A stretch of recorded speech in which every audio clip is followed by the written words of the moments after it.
Bon voilà, petit déjeuner pour la bar mitzvah. Je vois qu'il y a Johan là-bas. Johan! Johan! Je suis là, hein, quand tu veux. Y a pas de souci, y a pas de souci. Après. Voilà. Bon voilà, c'est pas tous les matins comme ça, profitez. Je mets en ligne. C'est introduction Betsa. Ouais, allez-y. Moi, je fais en ligne. Non, c'est bon. Ouais, mais il est en ligne. Non, mais je commence. Moi, c'est bon. Je suis au régime. Voilou. Allez, let's go. C'est parti. Est-ce que tu es là, Raphaël? Alors, messieurs êtes venus très nombreux ce matin. Je sais que vous n'êtes pas venus pour le petit-déj. Mais non. Bien sûr que non. Vous êtes venus pour démarrer ce nouveau cycle de Betsa. Alors, on va commencer gentiment. On va commencer par une petite intro, si vous voulez bien, sur la Masechet et sur le premier Pérec. Donc, qu'est-ce qu'on a? Voilà. Donc la Masechet, déjà, elle s'appelle Betsa. Betsa, ça veut dire l'œuf. C'est bizarre comme nom. Betsa, œuf. Donc c'est quoi? C'est un traité du Talmud qui parle des œufs. Oui. Alors ça va parler essentiellement de Yamim Tovim. Donc c'est très intéressant parce qu'on va pouvoir voir aussi les lois de Yom Tov. On essaiera de faire un petit peu la halacha légèrement parce que sinon c'est un shur d'halacha. Donc, ça s'appelle Betsa. Pourquoi? Parce que la première Mishnah va commencer par une histoire d'un œuf qui a été pondu Yom Tov. Ok. Et est-ce que je peux le manger ou pas? On va voir que walou. Du coup, comme ça commence par Betsa chez Nolda Yom Tov, un œuf, une œuf. Oui, parce qu'en hébreu, quasiment tous les genres, la majorité à 90% des genres, c'est inversé. Ce qui est masculin en français et féminin en hébreu, inversement. Je ne sais pas pourquoi. En tout cas, on dit un œuf chez nous, mais on dit une œuf en hébreu. Donc, Betsa chez Nolda au féminin. Donc, Betsa, donc c'est le premier mot de la Mishnah. Mais il y en a il y a des Rishonim qui appellent cette Maseret Yom Tov, directement. D'accord? Parce qu'un œuf, on voit pas trop où on va. Ok, qu'est-ce qu'on a d'autre? Voilà, donc Yom Tov, Minatora.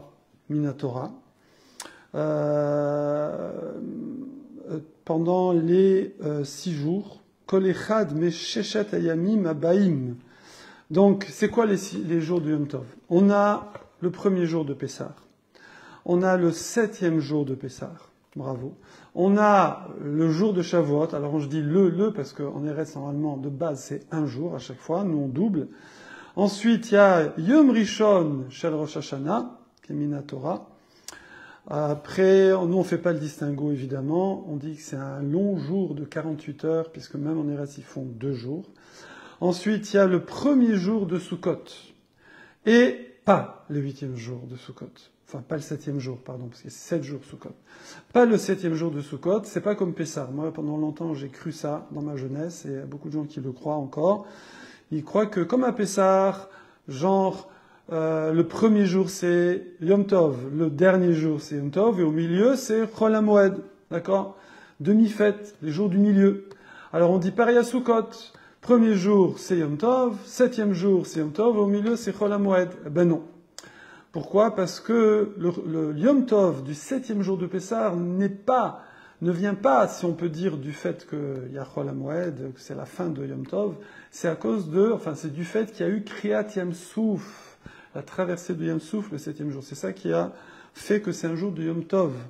Mais à Sukkot, il n'y a pas. À Sukkot, il y a juste le premier jour, et paf, et ensuite Chol HaMoed, 6 jours. Premier jour, plus 6 jours de Chol HaMoed égale 7 jours. Évidemment, nous, on double. Donc, on double le premier, on double le 7e, donc ça fait premier jour de Yom Tov, et 7 jours de Chol HaMoed, donc ça fait en tout 8 jours de Sukkot. Mais, il y a la fête de Shmini Atzeret, qui est une autre fête. Quand on fait le Kiddush, le soir de Shmini Atzeret, on dit She'echeyanu, ce n'est pas Sukkot. C'est le finish. Atzeret, c'est le stop. c'est le finish de Sukkot. D'ailleurs, où est le finish de Pessah? Le finish de Pessah, c'est Shavuot, qu'on appelle d'ailleurs Atzeret, d'accord? Ok, donc le premier jour de Sukkot est Shmini Atzeret. Par contre, le 7e jour de Sukkot, qui est un Chol HaMoed, on prend la voiture, etc., eh bien c'est Hoshana Rabbah. Voilà. Maintenant, des Rabbanan, alors nous aussi, on fait le 2e jour du Yom Tov, donc on double tous ces jours-là. C'est une longue histoire, on a vu ça dans Rosh Hashanah. En Chutz Laaretz, très bien. Ok, c'est ce qu'on appelle Yom Tov Sheni Shel Galuyot, le 2e jour de Yom Tov de l'exil. Galuyot, l'exil. Ok. Voilà. Donc nous ici, dans cette Maseret, on va voir toutes les lois qui concernent les Yamim Tovim, d'accord, et aussi un petit peu sur chaque fête, sur chaque Ragim. Ok, mais ça va être chaque rag, en vérité, sa maseret à lui, enfin à elle. Donc Psachim, il y a la maseret Psachim, Souka, il y a la maseret Souka, voilà. Il n'y a pas maseret Shavuot, bravo. Et Rosh Hashanah, il y a maseret Rosh Hashanah que Baruch Hashem nous avons fait le Sioum hier.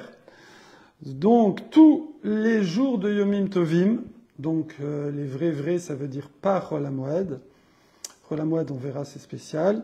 Tous les jours du Yamim Tovim, alors il y a Isur Melacha Minatora. D'accord, les 39 Melachot, hein, comme Shabbat, mais on va voir qu'il y a des petites différences. Et plus certaines misvot, en particulier la misva de Simchat Yom Tov, de se réjouir. Bien sûr qu'on est joyeux aussi Shabbat, mais Yom Tov, il y a une misva spéciale de Simchat Yom Tov. Évidemment, il y a aussi Kvod Yom Tov, Oneg Yom Tov, comme il y a Kvod et Oneg Shabbat, respecter, honorer et prendre du plaisir Shabbat et Yom Tov. Et évidemment, il y a les lois du Kiddush, la Havdalah, pareil, comme Shabbat, il y a les Tfilot spéciales, d'accord, Moussaf, et voilà. La Maseret Yom Tov parlera essentiellement du Isur Melacha. Ça va être le grand sujet. Qu'est-ce qu'on a le droit de faire et de ne pas faire à Yom Tov? Et c'est ça qui va donner la Gdusha. C'est le Isur Melacha qui donne la Gdusha à ces jours-là. Ok, donc, du coup, dans le premier chapitre, on va parler de Isur Melachat Yom Tov. Dans le 2e chapitre, on parlera de Mouksé, et le 3e, 4e, tout ça, on verra plus tard. Donc, petite introduction sur le premier chapitre. Yom Tov, donc on a dit que c'est Asur Minatora de faire les Melachot comme Shabbat. Enfin, comme. C'est les mêmes 39 Melachot, enfin grossièrement. On va rentrer dans le détail. Premièrement, il y a 2 grandes différences. Première différence, c'est que l'interdit de Yom Tov est légèrement moins strict, enfin fort, au niveau de la sanction, au niveau des répercussions pour celui qui ne fait pas, Chazé Shalom, que Shabbat. Puisque Shabbat, celui qui est Mechalel Bémézid, d'accord, donc qui transgresse exprès en toute conscience, donc de nos jours, les gens ne sont pas très conscients, mais à l'époque du Temple, à certaines époques, où les gens, ça pouvait arriver, il fallait vraiment être vraiment tarloïde, mais aller vraiment transgresser exprès, alors il avait ce qu'il a. D'accord? Ce qu'il a, il a. Et karet même, si c'est béchogeg, s'il ne fait pas exprès. Donc, non, pardon, je dis des bêtises, ça s'est fait exprès, et béchogeg, il a amené un korban khatat. Maintenant, par contre, concernant la même gravité, enfin le même état d'esprit, c'est-à-dire transgresser exprès bémézid beyom tov, ce n'est pas chayav ce qu'il a, c'est chayav malkout. Donc, 1 degré en dessous, un bon degré en dessous. Maintenant, c'est les mêmes 39 melachot de base, qui sont marqués dans la Mishnah, dans Shabbat, Daf 73, voilà. Et ensuite, il y a également des Surim des Rabbanan de Shabbat, ils sont aussi dans Yom Tov, hein, on verra, pour ceux qui disent que c'est des Rabbanan, etc., il y en a qui disent que c'est des Minatora. Et par contre, il va y avoir une deuxième énorme différence. Donc première différence, c'est au niveau de la sanction, si je puis dire, de la conséquence pour celui qui transgresse exprès ou pas exprès. Et la deuxième grosse différence, c'est En ben Shabbat et Yom Tov, et là, Ochel Nefesh Bilvad. Il n'y a entre Shabbat et Yom Tov, la seule différence, c'est Ochel Nefesh. Manger, faire manger son âme. Ouais. Donc, pas manger l'âme, hein, faire donner à manger à son âme. Donc, que quoi? Que la Torah, elle a permis les melachot pour les besoins de l'alimentation. Ok, alors on verra, il y a certaines melachot oui, certaines melachot non, parce que tu peux les faire la veille, c'est une des raisons principales, il y en a d'autres. Ensuite, celles qui sont interdites, est-ce qu'elles sont interdites Minatora ou c'est les Rabbanan qui sont venus apporter ces restrictions? Ça c'est une marloquette entre les Rishonim. Voilà, donc c'est ce qu'on appelle en tout cas Melechet Ochel Nefesh. Donc les travaux qu'on peut faire, par exemple la shrita, on peut faire la shrita. Shabbat, tu peux pas faire la shrita, d'accord?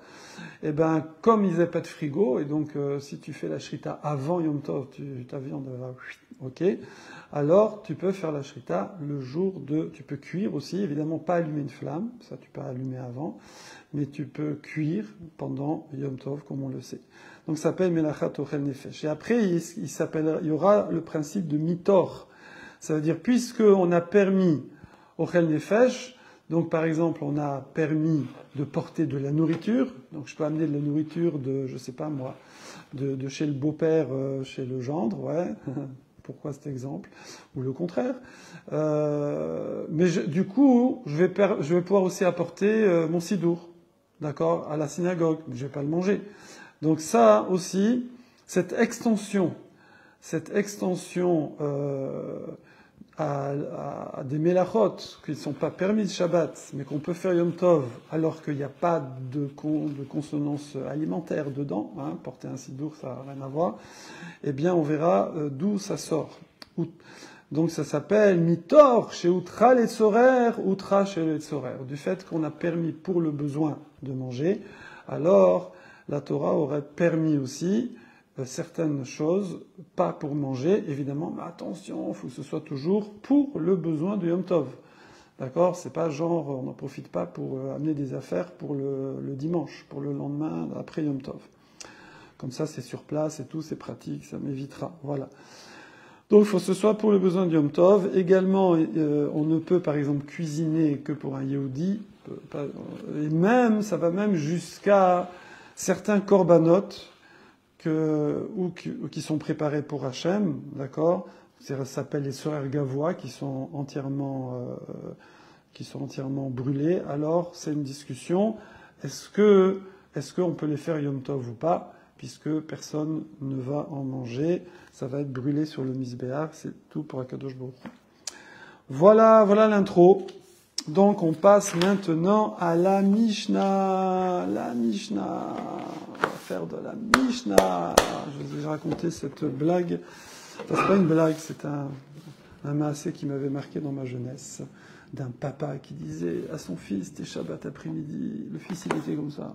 Et le père, il disait, on va faire la Mishnah, la Mishnah. Mais le fils, il était comme ça. Bon, Rachel, il a bien tourné. Alors, Mishnah.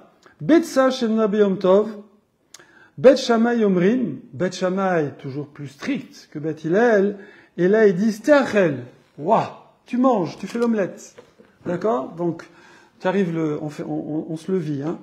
Tu arrives Shabbat matin, tu sors de ta petite ferme comme ça, t'as ton poulailler qui est à côté, tu vois, paf, tu vois là, hier il y avait pas d'œuf, il y avait plus rien, et là tu vois, moi, un bel œuf. Tu te dis, waouh, alors on est Yom Tov, donc je peux le faire cuire. Hein, j'ai laissé du feu sur la plata, là, ou dans le four, ou à la coque, ou cru, comme ça, pourquoi pas. Donc Bet Shammai, il dit, tranquillou, tu sais que, visiblement, cet œuf, il était pondu Yom Tov, hein, il n'était pas là hier, donc tu le manges. Voilà, magnifique, bon appétit. Et Bet Hillel, Omrim, lo teachel. Ah ouais, donc là, c'est un des cas exceptionnels où Bet Hillel, ont été marmirim sur Beth Shammai. Et très étonnant. D'accord? Alors, après, ça veut dire quoi? Tu le manges pas. Alors, regardez Rashi. Faut qu'on prenne l'habitude de faire les Rashi dans les mots. On ne les faisait pas toujours dans les mots. L'oteachel, don't eat what eat. Bo bayom. Ah, ce jour-là. Admettons que Yom Tov, c'est mardi. Je sais pas, je fais comme ça, hein. On verra qu'il y aura des cas dans la Gemara. Mais admettons que c'est mardi. Mardi, je mange pas mon œuf. Mercredi, ça y est, c'est plus Yom Tov. Ben, je peux manger mon œuf. D'accord? Ça, c'est d'après Rashi. Donc cet œuf ne sera interdit que le jour même. Le jour du Yom Tov. Le lendemain ou le soir, c'est bon. Et Begmara Mefaresh Ta'ama et Rashi nous dit que dans la Gemara, on va expliquer pourquoi. Hein, c'est toujours étonnant, c'est Rashi, parce que on voit bien que Rashi, il pensait que on va le lire au fur et à mesure dans la Mishnah avant de lire la Gemara. Parce que sinon, si tu vas dans la Gemara, tu sais que ça va expliquer dans la Gemara. Parce qu'il y en a, ils font d'abord tout Mishnah, Gemara et tout sans regarder Rashi. Ils veulent rester libres pour ensuite comprendre comme ils comprennent et ensuite avoir les questions pourquoi Rashi a dit comme ça, etc. C'est plus facile que si on lit Rashi directement. Ok, on revient à la Mishnah. Donc, ça c'était le premier din. Et là-dessus, la Mishnah continue avec des enseignements qui visiblement n'ont rien à voir avec l'œuf qui est tombé pour lui Yom Tov. Mais le point commun, c'est que c'est des dinim où Beth Hillel et Mahmir est plus strict que Beth Shammai, ce qui est exceptionnel. Et en plus, ça va parler des fêtes. D'accord? Parce qu'il y en a, en vérité, on a plus que ça, mais voilà. Donc, Beth Shammai Omrim, Seor Bekazaït. Donc là, on a un interdit à Pessah. À Pessah, on dit que Seor chez Baïssa. Alors le Seor, on traduit souvent le levain. À ne pas confondre avec la levure. Bon, j'ai pas vérifié dans Wikipédia, Google, ChatGPT. Mais en tout cas, le Seor, une chose est sûre, le Seor, c'est de la pâte. C'est pas de la levure. Le Seor, c'est de la pâte, mais c'est une pâte où il y a suffisamment de chimoutz, elle est suffisamment levée pour que si je prends cette pâte et je la remets dans de la farine, je refais du pain. D'accord? Voilà. Parce que nous, quand on fait les chalotes, qu'est-ce qu'on fait? Bon, on prend de la farine, de l'eau, on mélange, voilà. Bon, après, chacun rajoute ce qu'il veut. Mais on met de la levure. De la levure. Alors, il y a la levure de boulanger, peut-être que ça ressemble un peu au levain. Ou de la levure chimique. D'accord? Donc, c'est des petites bêtes, hein, la levure, hein, ça respire et tout, hein. Et donc, et puis on les met dans la farine, on mélange tout ça avec l'eau, et ça va fermenter, la pâte va monter, et après on la cuit. Mais normalement, les boulangers, ils utilisent un levain, donc ils utilisent une pâte déjà fermentée, et la repassent de pain en pain comme ça. Donc, un séor, il y a un interdit à Pessah. On va voir c'est quoi l'interdit de quoi? De posséder, de manger, de voir. D'accord, on connaît Balirae, Balimatsé. Donc Baliachel, de pas avoir, de pas voir, de pas manger. On verra exactement. En tout cas, le shiur, la mesure, c'est kazaït. Kazaït. Alors il y a granae, chazonish, deux mesures différentes. Le chametz et du chametz. Donc là, on va dire c'est de la pâte, c'est du pain, ok, ou du gâteau.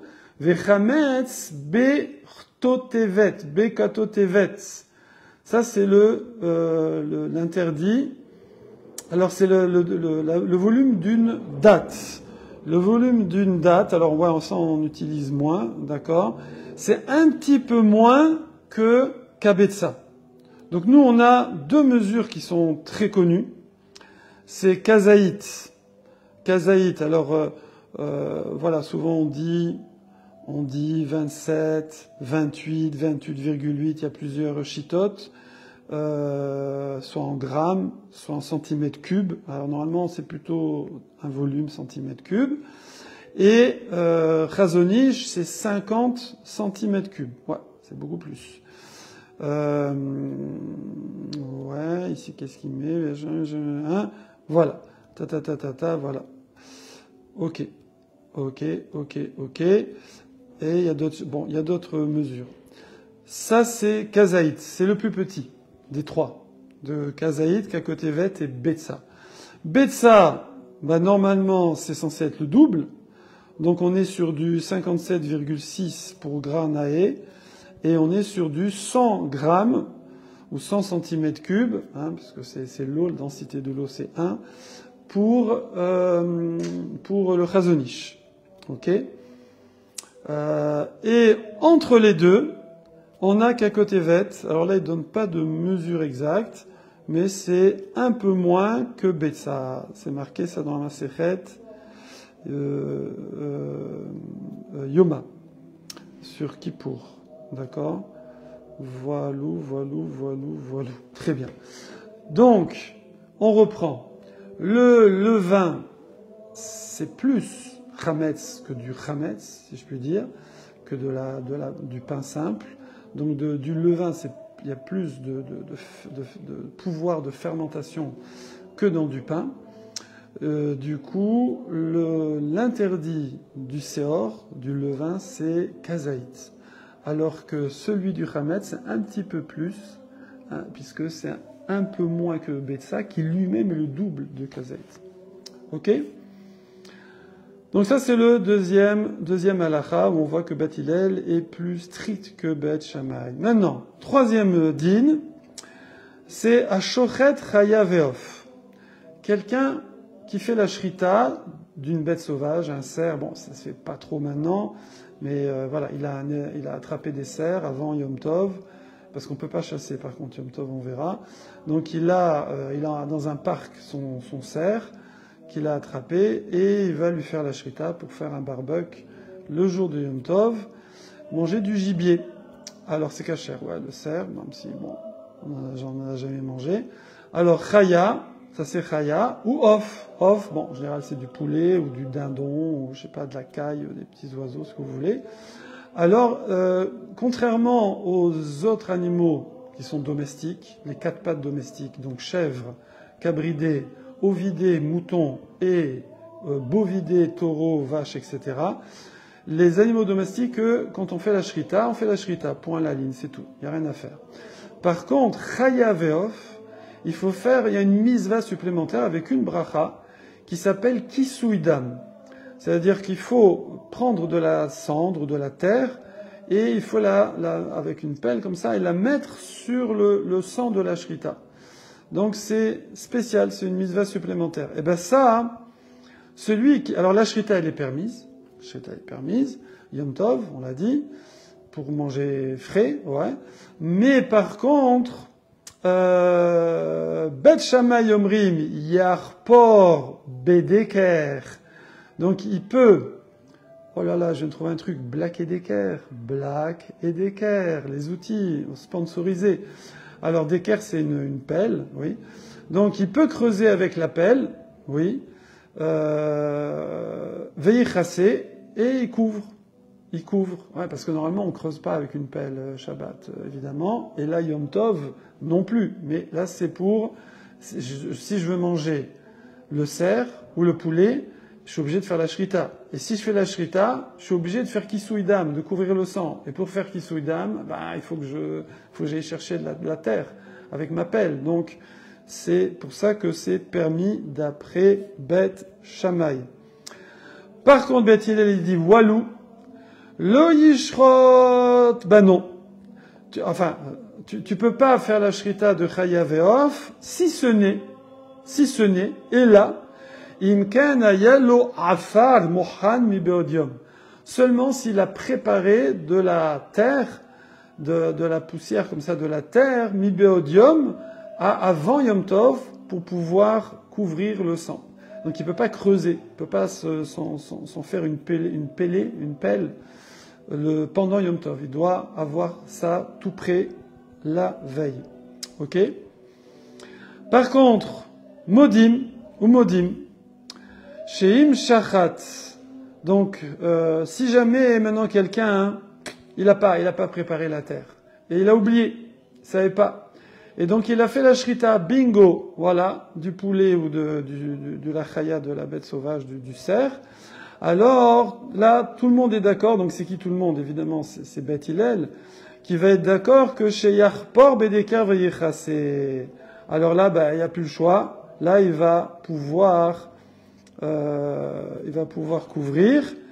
Pourquoi? Alors, mais attention, on verra dans une précision, on verra que il a quand même planté la pelle dans le sol. Donc, a posteriori, ça va suffire, ça. Normalement, il faudrait un petit peu mieux, mais ça passe s'il a déjà fait la shrita. Pourquoi chez Fer Kira Mouchanou?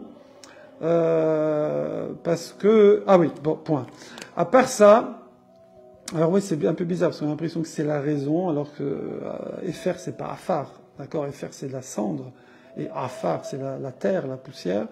Et on nous dit, car la cendre du four, elle est prête. C'est-à-dire la cendre du four, c'est quelque chose qu'on peut utiliser. Il n'y a pas besoin d'une préparation spéciale pour que ce soit permis d'utiliser Yom Tov. Bon, on voit que c'est un peu, il y a une petite embrouille ici. On verra dans la Gemara. Super. Donc, Gemara, Mara.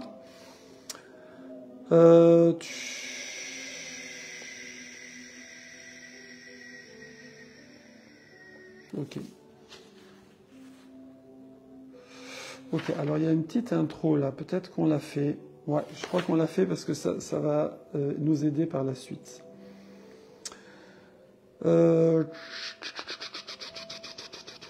Alors, Mouksé. Mouksé, tout le monde sait, ça veut dire c'est détaché. Ketz, c'est à l'extrémité. Ketz, c'est la pointe, d'accord? C'est-à-dire, ça y est, ça j'oublie. Yom Tov Shabbat, j'oublie le stylo, j'oublie le téléphone, j'oublie. Donc, Mouksé, c'est un nom général pour toute chose qu'on n'a pas préparée pour manger ou pour l'utiliser ce jour-là. D'accord? Et là, du coup, ben voilà, on peut pas l'utiliser ni Shabbat, ni Yom Tov. Et même, on peut pas le métaltel, on peut pas le bouger. D'accord?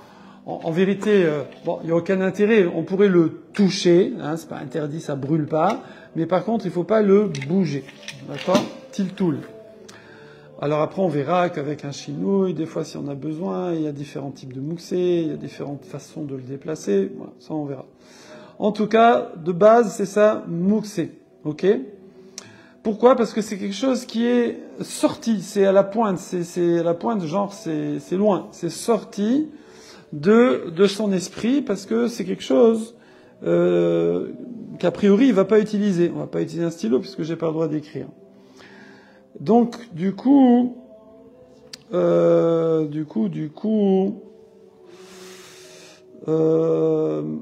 y a deux types de mouxé. Il y a ce qui s'appelle davar chez Gvaraya Baolam. Il y a ce qui est déjà dans le monde. Par exemple, voilà, ça, boîte de tzedaka avec des pièces, c'est mouxé. Je peux pas la bouger Shabbat ou Yom Tov. Elle existait déjà dans le monde. Elle était là. Elle était là avant Shabbat et Yom Tov. D'accord? Ça, c'est le mouxé stam, le mouxé simple. Voilà.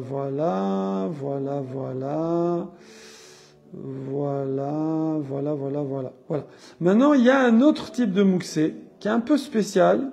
C'est quelque chose qui n'existait pas ou qui n'était pas accessible, qui n'était pas dans le monde avant Yom Tov. Ok? Il a été créé ou il est devenu accessible pendant Shabbat ou pendant Yom Tov. C'est pareil. C'est le cas de l'œuf. C'est vrai que l'œuf qui est pondu Yom Tov, alors on verra que Shabbat aussi, hein, c'est pareil. L'œuf qui est pondu Yom Tov ou qui est pondu Shabbat, évidemment que avant Yom Tov vendredi, avant Shabbat vendredi ou avant Yom Tov la veille, évidemment il était quasiment fini dans le ventre de la poule, mais il faisait partie de la poule. C'est de la poule en fait. Tant que l'œuf n'est pas sorti, c'est pas un œuf. Oui. Donc moi, il n'est pas accessible, je le vois pas, je le connais pas. Donc je peux pas l'utiliser. Donc il va naître, il va apparaître pendant Yom Tov. Alors ça c'est un mouxé spécial qu'on appelle nolad. Il est né, d'accord, puisqu'il est né pendant Yom Tov. Qu'est-ce qu'il y a ici? Chidushé Amiri, en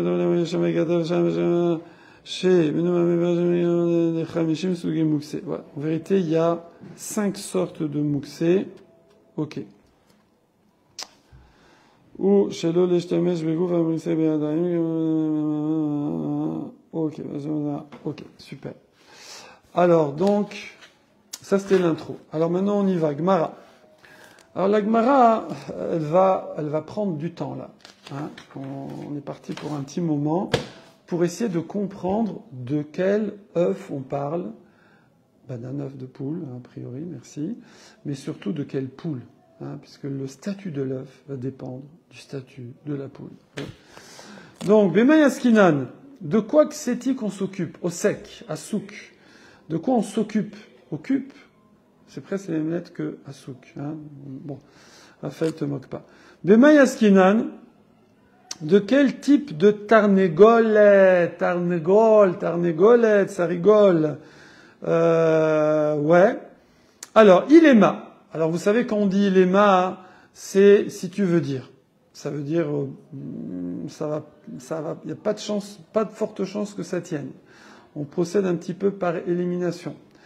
Ilema, si tu veux dire, betarnegolette à omedet la achila. On parlait d'une poule qui était élevée, qu'on élève pour manger. Poule d'élevage, pas pour faire des œufs, c'est pour faire du poulet. Ok. Et puis voilà, donc lui, il a pas mangé tout de suite parce qu'il engraisse, hein, il attend qu'elle grandisse. Et donc lui, ce qu'il veut, c'est la manger quand elle sera suffisamment grosse ou qu'il aura besoin de manger un poulet. Et ça, cette poule-là, pendant Yom Tov, elle n'est pas mouxée. Pourquoi elle n'est pas mouxée? Parce qu'il peut très bien se lever le matin de Yom Tov et voir sa poule, elle est bien, et que lui, il a faim, et puis il lui fait la shrita, et puis il la mange. Donc, il n'a pas besoin de la préparer spécialement pour Yom Tov, de faire quoi que ce soit avant Yom Tov. Il peut décider, comme ça, spontanément, le matin de Yom Tov, de la shriter, de la manger. Évidemment, pas Shabbat, d'accord? Donc Shabbat, elle serait mouxée, la poule. Mais Yom Tov, elle n'est pas mouxée puisque la shrita est permise. Maïta mayu de Bet Hillel. Alors, le problème, c'est si tu dis ça. Si tu dis que c'est une poule d'élevage pour la chair, pour la viande, ouais. Alors, quelle serait la raison de Bet Hillel? Comment Bet Hillel pourrait interdire l'œuf qui provient de cette poule? Oui.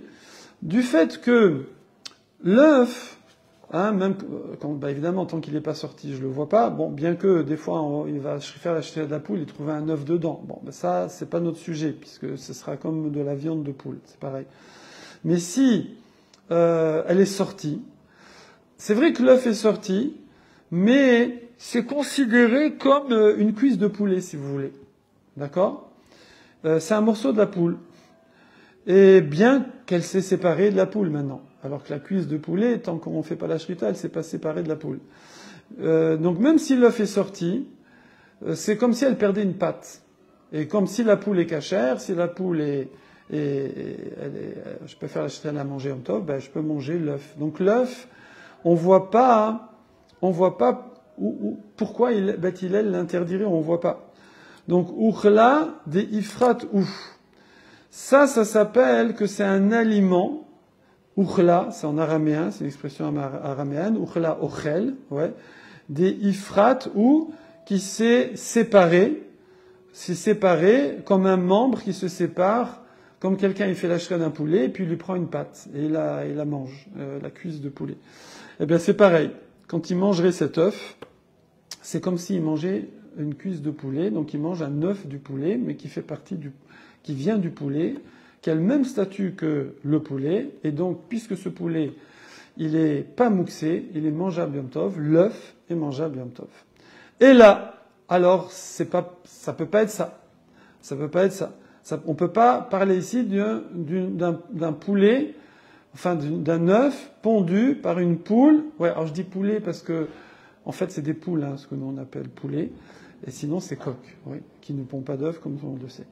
Et là, betarnegolette, omedet, le gadel bessin. Donc il faut dire, on est obligé de dire, que c'était un élevage de poules qui là, pour l'instant, bon, on finira peut-être par les manger un jour, mais pour l'instant, on ne les touche pas. C'est des poules réservées à la ponte, des poules pondeuses.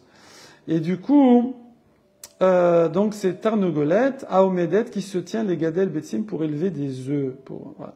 Maïta Mayoud Betchamay. Alors là, c'est le contraire. Là, alors, je comprends pourquoi Beth Hillel il l'interdirait, puisque la poule est mouxée, puisqu'elle est réservée à la ponte. Je vais pas la manger Yom Tov normalement. Ou alors il faudrait que je la mette de côté, ou que je fasse une achana, que je dise, allez, cette poule, ça y est, elle s'est pondue, maintenant je vais la manger. Mais c'est pas le cas. Donc, pour Beth Hillel, c'est clair. Maintenant, mais je comprends plus pourquoi Beth Shammai il permet une poule de manger l'œuf d'une poule pondeuse. Ça, comment il peut faire ça? Maïta Mayu de Beth Shammai, ouais, c'est mouxé. Puisque la poule elle est mouxée, ce qui sort de la poule, on a dit, elle a le même statut que la poule, donc c'est mouxé.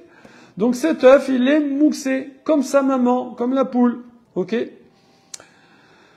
Donc voilà. Donc que ce soit si c'est une poule d'élevage pour manger la viande, pour faire du poulet, je comprends pas pourquoi Beth Hillel interdit. Et si c'est une poule pour pondre, je comprends pas pourquoi Beth Shammai permet. Donc, le problème c'est qu'il y a que deux catégories de poules. A priori, c'est ou pondeuse ou pour les poulets. Alors, la Gemara, elle dit, non, mais c'est pas un problème. Maï kushia, quel est le problème? Dilma Beth Shammai let le mouxé. Moi, je te réponds très simplement. Qui t'a dit que Beth Shammai, il tient mouxé? Peut-être que pour lui, il n'y a pas mouxé. C'est-à-dire, soit il n'y a pas mouxé Minatora, il n'y a pas mouxé des Rabanan, il n'y a pas. Ok?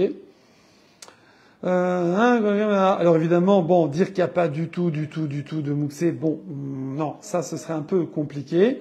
Mais en tout cas, on va dire, il y a moins. Il y a moins de mouxé. Pour Beth Shammai, ça, c'est pas mouxé. Ok? C'est pas le même cahier des charges pour s'appeler mouxé. Ça rentrerait pas dans mouxé. Donc pourquoi? Pourquoi? Pourquoi? Parce que, comme on l'a dit tout à l'heure, on l'a senti, hein, quand je le disais, on le sentait.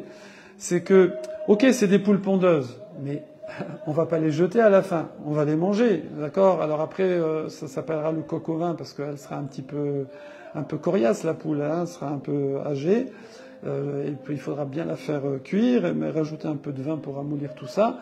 Mais on va la manger, d'accord? Donc, c'est vrai que c'est une poule pondeuse qu'a priori je vais pas manger, mais si un matin j'ai envie de la manger, je peux la manger. Donc, c'est pas si mouxé que ça. Et donc, Beth Shammai, quand on dit voilà, il tiendrait pas mouxé, ça veut dire, pour lui, il faut mouxer, que ce soit vraiment mouxé. Ça, c'est pas totalement mouxé. À tout moment, j'ai plus de poule à manger et il faut bien que je prépare le repas de Yom Tov. Bah, je vais aller prendre une poule pondeuse et puis c'est tout. Ok? Ok. Donc, il y aurait pas de mouxé là-dessus. L'Agmara, l'Agmara remet carrément la question de base en question. Ça veut dire, tu m'as dit, ça peut pas être une poule pondeuse. Parce que si c'était une poule pondeuse, elle serait mouxée, donc Beth Shammai, je vois pas comment il permettrait l'œuf. Moi, je te réponds, qui t'a dit que pour Beth Shammai, une poule pondeuse, c'est mouxé? Alors, la Gemara, elle explique. Non, Kassalka Da'atin, en fait, toi, t'as pensé quoi? Quand tu as posé ta kushia, qu'est-ce que t'as pensé? T'as pensé que Afilou man décharé bemouxé. Que même si quelqu'un, il est plus cool dans mouxé, et ici, il y a de quoi être cool, comme on l'a expliqué. Alors, de toutes les façons, il y aurait le Issour Nolad. Nolad, c'est-à-dire, comme on a dit tout à l'heure, quelque chose qui n'existait pas et qui apparaît pendant Yom Tov. Que ça, c'est plus mouxé que mouxé. D'accord? C'est Bichlal, comment tu y as pensé? Alors, tu vas me dire, mais je sais bien que les poules pondent, mais ok, il faut un peu plus que ça. Ouais. Voilà. Donc, Maïta Maoud et Beth Shammai. Et c'était ça la question. La question, c'est pas mouxé, c'est nolad. Hein? Donc, c'est plus fort que mouxé. Si quelque chose qui n'existait pas au monde et qui apparaît pendant Yom Tov, ce qui est le cas de neuf d'une poule pondeuse, alors quelle serait la raison? Comment Beth Shammai pourrait permettre une chose pareille? C'était ça la question. Alors, là-dessus, la Gemara va préciser la marloquette entre Beth Shammai et Beth Hillel. Et c'est qui va répondre à ça? C'est Rav Nachman. Amar, donc c'est les Amoraïm. Rav Nachman, c'était le Av Beddin. Amar Rav Nachman, Leolam Betarnogolet Omedel Legadel Betzim. Non, moi je vais t'expliquer. Effectivement, Leolam, toujours dans le sens, effectivement, Behemet. On parle bien dans la Mishnah d'une poule strictement réservée à pondre des œufs. D'accord? Ou des itle mukse, itle nolad. Mais simplement, pour Beth Hillel, qui lui est strict dans mukse, il est strict dans nolad. Ok? En passant, c'est pareil que c'est l'opinion de Rabbi Yehuda. Et par contre, celui qui ne tiendrait pas mukse, en tout cas aussi large que Beth Hillel, qui serait un peu plus cool dans mukse, alors, let les nolad, il sera aussi cool dans nolad. Et ça, c'est Rabbi Shimon. Donc, deux Tanaïm, Rabbi Yehuda, Rabbi Shimon. Donc là, on a greffé une autre marloquette sur nolad par rapport à la marloquette de Beth Hillel et Beth Shammai sur l'œuf pondu. Et c'est la marloquette Rabbi Yehuda, Rabbi Shimon concernant nolad. Oui. Que Beth Shammai lui tient, qui est Rabbi Shimon, qui lui dit que il n'y a pas autant de Issour Mouksé que Rabbi Yehuda, et donc du coup il n'y a pas autant de Issour Nolad que Rabbi Yehuda. Donc c'est pour ça qu'il permet l'œuf, parce que Beth Shammai tient comme Rabbi Shimon. Par contre, Beth Hillel, qui lui est très strict dans Mouksé, très strict dans Nolad, comme Rabbi Yehuda, alors lui, c'est pour ça qu'il a interdit l'œuf. Voilà. On verra lundi. Lundi? Ah ben non, pas lundi. Ben non, pas lundi. C'est Rêve Rosh Hashanah. Alors après Rosh Hashanah, lundi, je sais pas. La semaine entre Rosh Hashanah et Kippour, c'est Kippour, c'est mardi soir. Donc je crois pas. Après Sukkot, je suis pas là. Strasbourg. Donc je crois que le prochain shiur, c'est après Sukkot. Bezrat Hashem.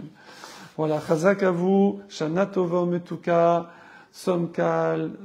Ktiva Vechatima Tova. Chag Sameach. Et on se retrouve. Bisous à tous.